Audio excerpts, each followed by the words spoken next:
एक छोटे से गांव में एक लड़की रहती थी जिसका नाम था रूपा। उसके माँ बाप नहीं थे। वह अपने भैया भाभी के साथ ही रहती थी।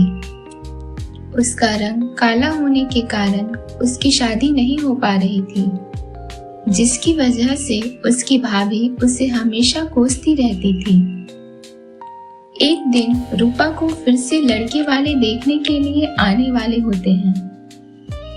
रूपा की भाभी उसके पास जाकर उससे कहती है, थोड़ी देर बाद लड़के वाले तुझे देखने आएंगे। मैंने यहाँ 3 साड़ियाँ रख दी हैं। इसमें से जो तुझे सबसे सुंदर लगे वही आज पहन लेना। और सुन, चेहरे पे थोड़ा स्नो पाउडर लगा लेना।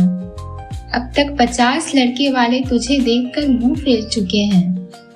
अगर इस बार भी यह मौका हाथ से निकल गया तो मैं तुझे सबक सिखाऊंगी। बिस्तर पर साड़ियाँ रख दी हैं। तेरी सारी समस्याओं का बोझ तो मुझे और तेरे भाई को ही उठाना पड़ रहा है। तेरे माँ बाप तो मर गए और सारी जिम्मेदारी मेरे सिर पर डाल गई। अपनी भाभी की ऐसी बातें सुनकर रूपा कहती है, भाभी विश्वास करो, मेरी वजह से आप लोगों को चिंता में डालना मुझे बिल्कुल अच्छा नहीं लगता। मैं नहीं जानती कि मैंने क्या गलती की थी कि भगवान ने मेरी रंगत इतनी काली कर दी। मुझे इससे कोई परेशानी नहीं है, लेकिन लोगों को मेरे इस रंग से बहुत दिक्कत होती है। मुझे तो कोई पसंद ही नहीं करता। फिर भी मेरा मन कहता है कि इस बार शायद कोई ना कोई मुझे जरूर पसंद कर लेंगे। रूपा को बीच में ही रोकते हुए उसकी भाभी बोल पड़ती है, तेरा वो फालतू मन हमेशा यही कहता है कि आज लड़के वाले तुझे पसंद कर लेंगे। पहले भी तूने यही कहा था, तब तो तुझे किसी ने पसंद नहीं किया। तेरे कारण मैं समाज में मुंह दिखाने लायक नहीं रही। जब सब तुझे काली काली कहते हैं, तब तू कहीं डूबकर मर क्यों नहीं जाती? फिर तो मेरी सारी परेशानी ही खत्म हो जाती। हमें और तुझे इतनी बातें भी नहीं सुननी पड़ती। रूपा कहती है, भगवान की दी हुई जिंदगी बहुत कीमती है भाभी, इसलिए मैं इस जिंदगी के साथ कभी खिलवाड़ नहीं कर सकती। और माँ तो मुझे कहती थी कि मैं आसमान के चांद जैसी दिखती हूँ, लेकिन सब मुझे नापसंद क्यों करते हैं यह मैं नहीं समझ पाती। फिर भी मुझे विश्वास है कि माँ ने जो कहा था वो सही कहा था कि मैं चांद जैसी हूँ। तभी उसकी भाभी उसका अपमान करते हुए कहती है, तेरी माँ ने चांद की बात तो की थी, लेकिन जानती है कौन सा चांद? अमावस का चांद, बिल्कुल काला, घोर अंधेरा। रूपा रोते हुए अपनी भाभी को बोलती है, बस अब और मेरा अपमान मत करिए भाभी, मुझे बहुत दुख होता है। माँ बाप को खोने का दर्द मैं वैसे ही नहीं सह पाती। मैं तो सबको बहुत प्यार करती हूँ, फिर कोई मुझे प्यार क्यों नहीं करता? मेरी रंगत काली है तो क्या मैं इंसान नहीं हूँ? मुझे सब अलग क्यों करते हैं, क्यों? थोड़ी देर बाद लड़के वाले आते हैं। लड़के की माँ रूपा की भाभी से कहती है, कब से मैं अपने सोने जैसे लड़के को यहाँ लेकर बैठी हूँ। लड़की कहाँ है? दुल्हन को तो देख ही नहीं पा रही। आपकी ननद को तैयार होने में और कितना वक्त लगेगा? हमारे पास इतना समय नहीं है। दुल्हन को कहो जल्दी से आ जाए, हम थोड़ा देख लें। तभी रूपा की भाभी कहती है, अरे बाबा, आप दुल्हन को नहीं देख पा रही हैं क्या? मेरे सामने जो खड़ी है वही तो मेरी ननद है। उसका रंग थोड़ा सांवला है, लेकिन मन बहुत अच्छा है। काम काज में भी बहुत तेज है। आप लोगों को हमेशा सिर पर बिठा कर रखेगी, मैं वादा करती हूँ। रूपा को देखते हुए लड़के की माँ कहती है, मतलब यह दुल्हन है क्या? हे भगवान, कोई मुझे संभाल ले, मुझे बचाओ। यह लड़की तो बिल्कुल काली है, पतीले की कालिक से भी ज्यादा काली। इतनी देर से यहाँ खड़ी थी, मुझे तो ध्यान ही नहीं गया। अगर यह लड़की मेरे बेटे की बहू बन गई तो मैं समाज में मुंह दिखाने लायक ही नहीं रहूंगी। आप लोगों की इतनी हिम्मत। कहा था कि लड़की का रंग थोड़ा सांवला है, लेकिन इतनी काली मैंने तो कभी सपनों में भी नहीं सोचा था। एक तो यह कालिक जैसी है और ऊपर से यह पीली साड़ी पहन ली, बिल्कुल काले कुत्ते जैसी लग रही है। छी छी छी, ऐसी लड़की को मैं अपने घर की बहू बनाऊंगी, यह मैं सोच भी नहीं सकती। रूपा की भाभी लड़के की माँ से विनती करने लगी, अरे मौसी जी, देखो ना, इसे अपनी बहू बना लो। हमारे पास 2-3 बीघा जमीन है, उसमें से 1 बीघा आपको दे दूंगी। बस आप इसे स्वीकार कर लो। वैसे भी रूपा बहुत काम कर सकती है, सारा दिन काम करेगी, कभी शिकायत नहीं करेगी। इसे बहू बना लो मौसी जी, बहू बना लो, आप कभी नहीं ठगे जाओगे। लेकिन लड़के की माँ नहीं मानती और कहती है, अगर आपका भाई हो तो उससे इसकी शादी करा दो। मुझे इतना जोर जबरदस्ती मत करो और पैसे का रौब भी मत दिखाओ, समझी? कुछ जमीन के लिए मैं इस लड़की को ले जाऊं और फिर समाज में सब मिलकर मेरे माथे पर कालिक पोत दे। भाभी समझाते हुए कहती है, अरे मौसी जी, गुस्सा मत करो। शुरुआत में लोग कुछ कुछ कहेंगे, फिर सब ठीक हो जाएगा। देखो, पहले लोग थोड़ा भला बुरा कहेंगे, फिर समय के साथ सब ठीक हो जाएगा। रूपा तब से खड़ी उनकी बातें सुन रही थी। खुद को इतना अपमानित होता देख जब उससे रहा नहीं गया तो वह बोल पड़ी, आप सब थोड़ा शांत हो जाओ। मैं किसी के घर जबरदस्ती बहू बनकर नहीं जाना चाहती। इस दुनिया में शादी ही सब कुछ नहीं है। मैं शादी नहीं करना चाहती। ऐसी काली लड़की की शादी कभी नहीं हो सकती। कृपया आप लोग चले जाओ, और मुझे बहू बनाकर अपने घर ले गए तो लोग आपका मजाक उड़ाएंगे। जहाँ घर वाले ही मुझे ताने मारते हैं, वहाँ मैं पराये के घर कैसे जाऊं? कृपया मेरा और अपमान मत कीजिए। रूपा की बातें सुनकर लड़के की माँ बोलती है, हाँ, अब लड़की सही रास्ते पर बात कर रही है। जब तुझे पता था कि हम तुझे देखकर पसंद नहीं करेंगे, तो तूने अपने भाई भाभी से हमें बुलवाने के लिए क्यों कहा? वैसे भी पतीला जैसी है, और ऊपर से ढोंग वाली बातें। तुझे बहू बनाना तो दूर, मैं अपने घर की नौकरानी भी ना बनाऊं। रूपा कहती है, आज मेरी माँ बाप जिंदा नहीं है, इसलिए मैं सबके लिए बोझ बन गई हूँ। अगर वह जिंदा होते तो मुझे कभी इतनी बातें नहीं सुननी पड़ती। जिसने मुझे बनाया उसने शायद प्यार से बनाया होगा। इसमें आपका या मेरा कोई हाथ नहीं है। फिर लड़के की माँ अपने बेटे से कहती है, चल बेटा, यहाँ से चल, यह लड़की तेरे लिए कभी लायक नहीं है। उफ, कितना समय बर्बाद किया। इससे तो अच्छा था कि घाटक साहब ने जो दूसरी लड़की दिखाई थी वहां चले जाते। यह सब देखकर रूपा की भाभी को उस पे बहुत गुस्सा आता है और वह रूपा से कहने लगती है, हो गया ना काली, अब शांति मिली। मेरी आंखों के सामने से निकल, अब यहाँ कभी मत आना। तू कहीं जाकर मर नहीं सकती। मैं होती तो कब की मर जाती। तेरे माँ बाप ने तो ऐसी काली लड़की को जन्म देकर मर गए। और इस तरह से लड़के वाले वापस चले जाते हैं। अगले दिन रूपा का भाई कुदाल लेकर अपने खेत की ओर जा ही रहा होता है कि उसकी पत्नी उसे रोकते हुए कहती है, अभी को कुदाल लेकर कहाँ जा रहे हो? घर में राशन नहीं है, यह तुम्हें याद है? एक तरफ तुम्हारी इस काली बहन की झंझट, दूसरी तरफ पैसे की तंगी। हर तरफ से मेरा दिमाग खराब हो रहा है। उसका पति कहता है, अरे गुस्सा क्यों कर रही हो? मुझे काम पर तो जाना है ना।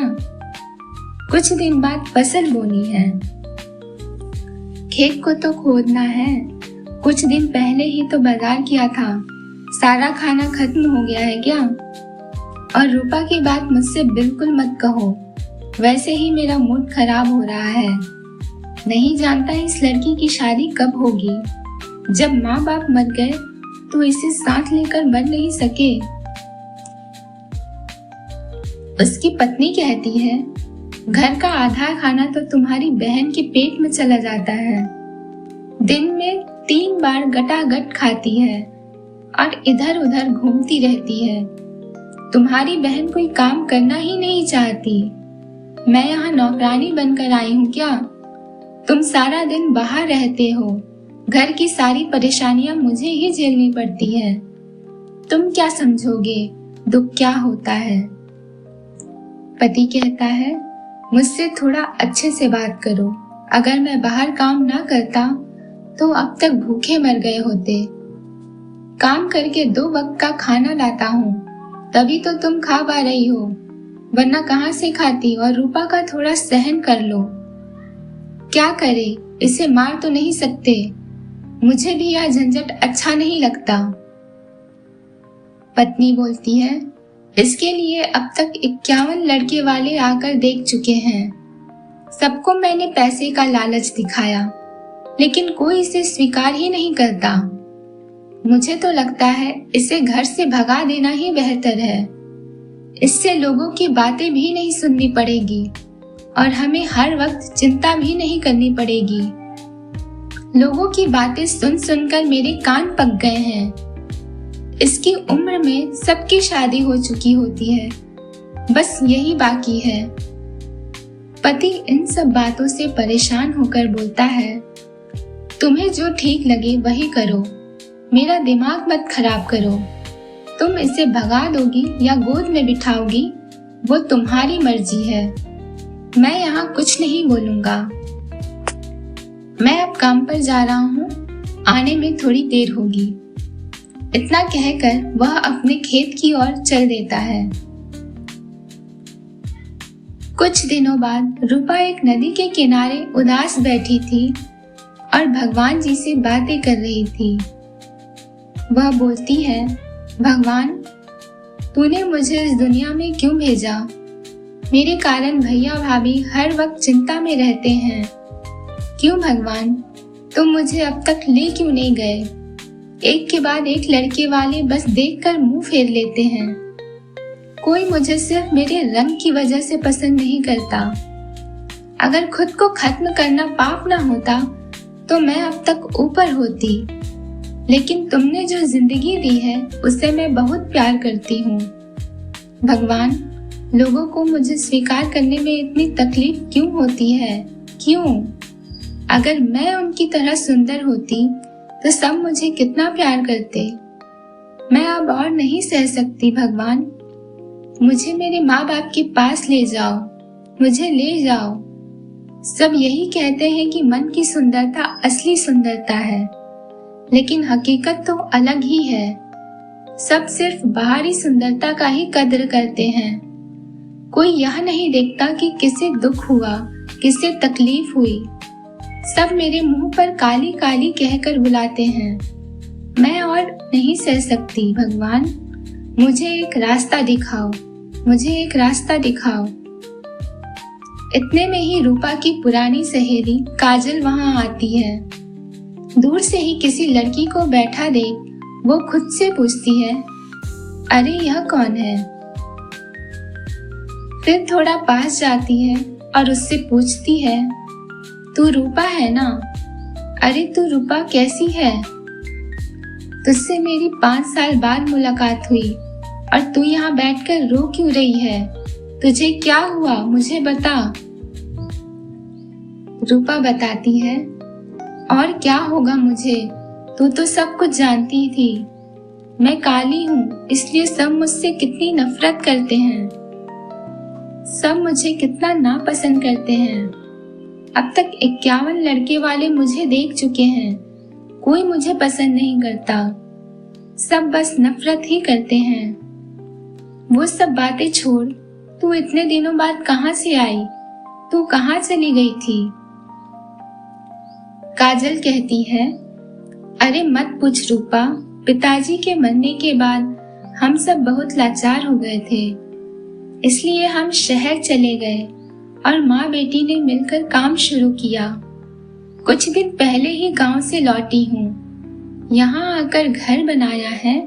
सोचा था शादी कभी नहीं करूँगी, खुद कमाऊंगी, माँ के साथ अच्छे से जिंदगी जीऊंगी। और तू इतना टूट क्यों रही है? खुद कुछ कर, अपने पैरों पर खड़ी हो। देख, सब तुझे इज्जत देंगे। रूपा बोलती है, मैं अकेली क्या करूं काजल? बचपन में कितने सपने थे कि पढ़ लिख कर अपने पैरों पर खड़ी होंगी, लेकिन माँ बाप के मरने के बाद सब कुछ रुक गई और लोगों की बुरी बातों ने मुझे और आगे नहीं बढ़ने दिया। तेरे पास तो माँ है जो तुझे थोड़ा मानसिक सहारा देती है, लेकिन मेरे पास इस दुनिया में कोई नहीं है। मेरे अलावा और कौन है बता? बड़ा भाई है, वह भी मुझे नहीं देख सकता। इस पर काजल बोलती है, जिसका कोई नहीं है उसके साथ भगवान हमेशा होता है। तू अकेली कोशिश करके तो देख, खुद कुछ बचत करके कुछ काम शुरू कर, फिर देख तेरी कीमत कितनी बढ़ जाएगी। जब हाथ में पैसा आता है तो ना दूध की कमी रहती है, ना मछली की, ना दोस्तों की कमी होती है, ना रिश्तेदारों की। मेरे पिताजी जब मर गए तब कितने लोगों ने हमें सताया था। अब देख, हमारे पास थोड़ा पैसा आया तो लोग हमारे साथ रिश्तेदारी करना चाहते हैं। मैं इनसे हमेशा दूर रहती हूँ। काजल से बातें करके रूपा को थोड़ा सुकून मिलता है और वह अपना मन पहले से बहुत हल्का महसूस करती है। वह काजल से कहती है, मन का दुख थोड़ा हल्का लग रहा है काजल, तेरी बातों ने मन में हिम्मत जगाई है। तुझे बहुत बहुत धन्यवाद काजल। मुझे अब घर जाना है, फिर कभी तुझसे मुलाकात होगी। तू सचमुच बहुत अच्छी लड़की है। मेरे साथ इतनी दोस्ती भरी बातें की, और कोई तो मेरे साथ कभी ऐसी बात नहीं करता। तभी काजल बोलती है, दुनिया में सब एक जैसे नहीं है रूपा। दुनिया में अभी भी बहुत अच्छे लोग हैं जो तेरे रंग की वजह से तुझसे बात नहीं करते। वो असल में इंसान ही नहीं है, वो पशुओं से भी गए गुजरे हैं। अच्छा रूपा, तू घर चली जा, वरना तेरी भाभी फिर बहुत डांटेगी। मैं भी घर जाती हूँ, माँ शायद मेरी चिंता कर रही होगी। मैं तो पहले ही नदी से पानी लेने आई थी। अच्छे से रह रूपा, और कोई जरूरत हो तो मुझे बता देना, समझी? इतना कहकर दोनों अपने अपने घर चल देते हैं। रूपा जब अपने घर आती है तो उसकी भाभी उससे ताना देते हुए कहती है, वाह रे वाह, सारा दिन नवाबजादी बनकर गांव घूमती रही और शाम को घर लौटी। तू कभी इंसान बनेगी या नहीं? चेहरा तो तेरा वैसे ही खराब है, कम से कम स्वभाव तो अच्छा कर। खाने के वक्त तो पूरा खाती है, लेकिन काम के वक्त तुझसे 2 पैसे का काम भी नहीं होता। बताओ रानी जी, मैं तुम्हारी नौकरानी हूँ क्या, जो तेरे पैरों तले पड़ी रहूं और सारा काम करूं? रूपा कहती है, विश्वास करो भाभी, मुझे माँ बाप की बहुत याद आ रही थी, इसलिए नदी के किनारे जाकर थोड़ा बैठ गई थी और मैं सारा काम खत्म करके ही वहां गई थी। मैं अब कभी नदी के घाट नहीं जाऊंगी भाभी, इस बार मुझे माफ कर दो। मुझ पर दया करो भाभी। मेरी पुरानी दोस्त काजल से भी मुलाकात हो गई थी, इसलिए थोड़ा देर हो गया। मैं अब कभी नहीं जाऊंगी, हमेशा घर पर रहकर काम करूंगी। रूपा को बीच में ही रोकते हुए उसकी भाभी कहती है, तुझे वो मौका दूंगी तब ना।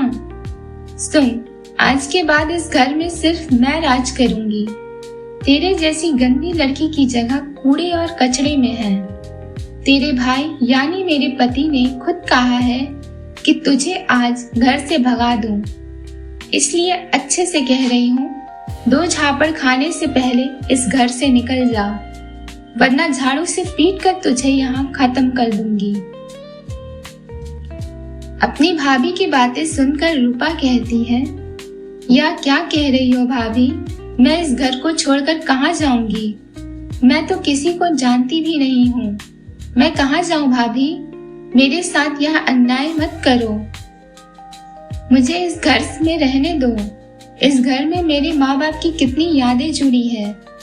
मैं आप लोगों को छोड़कर कहीं नहीं जाना चाहती। यह सुनकर भाभी को गुस्सा आ जाता है और वह कहती है, अच्छा, इस घर को छोड़कर नहीं जाएगी। रुक, झाड़ू लाकर तेरी जान निकाल देती हूँ। काली कलूटी यहाँ से निकल। इतना कहते हुए वह रूपा को घर से निकाल देती है। उधर रूपा घर से निकलते ही काम की तलाश में लग जाती है। थोड़ी देर बाद वह एक औरत से मिलती है और उनसे कहती है, मालकिन, मैंने आपकी बहुत तारीफ सुन रखी है। लोग कहते हैं कि आप बहुत दयालु हो। मैं एक अनाथ लड़की हूँ। मालकिन, मेरा इस दुनिया में कोई नहीं है। मेरे माँ बाप भी नहीं है। एक भाई था, उसने भी अपनी पत्नी को इजाजत दे दी है कि मुझे घर से निकाल दे। मेरा बस एक ही दोष है कि मैं काली हूँ। आपके पैर पड़ती हूँ मालकिन, मुझे यहाँ कोई काम दे दो। मैं कम तनख्वाह में भी बहुत काम करूँगी। मुझे दया करके एक काम दे दो, वरना मैं भूख से मर जाऊंगी। रूपा की दर्द भरी बातें सुनकर मालकिन कहती है, अरे बेटी, इतना मत सोच और रोना बंद कर। तेरी बातें सुनकर मेरा दिल कांप रहा है। बेटी, तू काली है तो क्या हो, तू इंसान नहीं है। बाकी लोग तेरे जैसे सामान्य हैं, तू भी तो वैसे ही सामान्य है। सुन, जिन लोगों ने तेरा अपमान किया, तू एक दिन उन्हें दिखा देगी कि मैं काली हूँ, लेकिन कभी रुकी नहीं हूँ।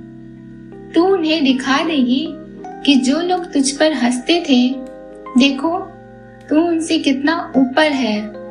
आज से तू मेरे यहाँ काम करेगी और मैं तुझे अच्छी तनख्वाह दूंगी ताकि तू कुछ कर सके। जा बेटी, अब से काम शुरू कर दे। एक बात याद रख, मेहनत करेगी तो सफलता अपने आप आएगी। और तू काली है, इसलिए कभी खुद को मत छिपाना। सबके सामने आत्मविश्वास से चल, तभी तो जिंदगी में कामयाब होगी। इतना कहकर मालकिन रूपा को अपने यहाँ काम पर रख लेती है और उसे अच्छे पैसे भी देती है। रूपा खूब मेहनत करती है और 1 साल बाद वह अपना खुद का कपड़े का व्यापार शुरू कर देती है। उसके दुकान में हमेशा ग्राहकों की भीड़ लगी रहती। सभी तरह तरह के कपड़े दिखाने को कहते हैं। रूपा उन्हें शांत कराते हुए कहती है, कृपया आप सब शांत रहे। मैं एक एक करके सबको अच्छे कपड़े दिखा रही हूँ। आप लोग मेरी दुकान के कपड़े पसंद कर रहे हो, इससे मुझे सचमुच खुशी हो रही है। अब से मैं अपनी दुकान में और भी अच्छे कपड़े लाऊंगी, तब मैं सबको खबर भेजूंगी। मेरे कपड़े के कारोबार में इतनी जल्दी सफलता के पीछे आप सबका बहुत बड़ा योगदान है। थोड़ी देर बाद वहाँ रूपा के भैया भाभी भी कपड़े लेने आते हैं। रूपा को वहाँ देख वे दोनों के पैरों तले जमीन खिसक जाती है। रूपा को देख उसकी भाभी बोल पड़ती है, अरे तू हमारी रूपा है ना, तू यहाँ क्या कर रही है? गांव में सब कह रहे थे कि हमारे गांव के बड़े बाजार में एक बहुत अच्छी और महंगी कपड़े की दुकान खुल गई है। वही सुनकर हम दोनों कपड़े खरीदने आए हैं। लेकिन तू इस दुकान में क्या कर रही है? क्या तू यहाँ किसी के लिए काम कर रही है? क्या तू यहाँ कर्मचारी है? रूपा उन्हें जवाब देती है, नहीं, मैं यहाँ कोई कर्मचारी नहीं हूँ। इस दुकान की मालिक मैं खुद हूँ। ऊपर के बिल बोर्ड पर मेरा नाम साफ लिखा है। तो यह किसी और की दुकान कैसे हो सकती है? बताओ, आपको कौन सा कपड़ा दिखाऊं? रेशमी साड़ी या बनारसी? मेरी दुकान में हर तरह के कपड़े मिलेंगे। तभी रूपा का भाई बोलता है, मुझे माफ कर दे बहन, मुझे माफ कर दे। मैंने बहुत बड़ी गलती कर दी। तुझे घर से निकालकर मैंने बहुत गलत किया। मैं अब कभी तेरे सामने आंख उठाकर बात नहीं करूंगा। इस बार मुझे माफ कर दे। तेरा रंग काला था, इसलिए मैंने तुझे घर से निकाल दिया था। अब तेरा रुतबा इतना ऊंचा है कि तू हमें 10 बार खरीद कर 10 बार बेच सकती है। रूपा हंसते हुए कहती है, कौन सी बहन और किसे माफ करने की बात कर रहे हो? सुनो, एक बात कहती हूँ, जो लोग अब मेरे साथ रिश्तेदारी करना चाहते हैं वह मेरे लिए नहीं, मेरे पैसे के पीछे हैं। और जिस दिन मैं उस घर से निकली थी, उसी दिन मैंने कसम खाई थी कि आज से मैं अनाथ हूँ, वैसे ही जिंदगी भर अनाथ ही रहूंगी। मेरा कोई नहीं है, ना भाई ना माँ बाप, कोई नहीं। मेरे लिए सब मर चुके हैं। जिन्होंने मेरे साथ जिंदगी भर अन्याय किया, मेरी लाचारी का मजाक उड़ाया, मेरे रंग पर ताने मारे, उन्हें मैं कभी माफ नहीं करूंगी। मैं सिर्फ अपने मर चुके माँ बाप से प्यार करती हूँ और किसी से नहीं। उनके साथ रहना तो दूर की बात है। उसकी भाभी को अपनी गलती का एहसास होता है और वह रूपा से कहती है, रूपा, मैं सच कहती हूँ, मुझे माफ कर दे। अब से मैं तुझे अपनी बहन की तरह रखूंगी। कभी कोई काम नहीं करने दूंगी, कभी कोई कड़वी बात नहीं कहूंगी। हमसे नाराज मत हो बहन, हमारे साथ घर चल, हम सब मिलकर एक साथ रहेंगे। रूपा कहती है, जब मैं महीनों सालों तक घर से बाहर थी, तब आपका प्यार कहाँ था? तब तो किसी ने मुझे नहीं खोजा। अब आए हो प्यार दिखाने। मेरे पैसे और मेरी शान देखकर आपका लालच जगा है। मैं सब समझ रही हूँ। अब आप लोग जा सकते हो। मेरी दुकान में अब ग्राहक आएंगे। मेरी दुकान के सामने मैं आपको फिर कभी ना देखूं, कभी नहीं। रूपा की बातें सुनकर उसके भैया भाभी को अपनी गलती पर बहुत पछतावा होता है और वे उदास मन से वहां से लौट जाते हैं। इधर रूपा अपने कपड़ों के व्यापार में खूब उन्नति करती है और खुशी से अपना जीवन व्यतीत करती है। दोस्तों, अगर आपको हमारी यह कहानी पसंद आई हो तो नई अधिक कहानियों के लिए इस वीडियो को लाइक करें, शेयर करें और हमारे चैनल को सब्सक्राइब जरूर करें। ऐसी कहानी हम यूनिक हिंदी स्टोरीज पर लाते रहेंगे।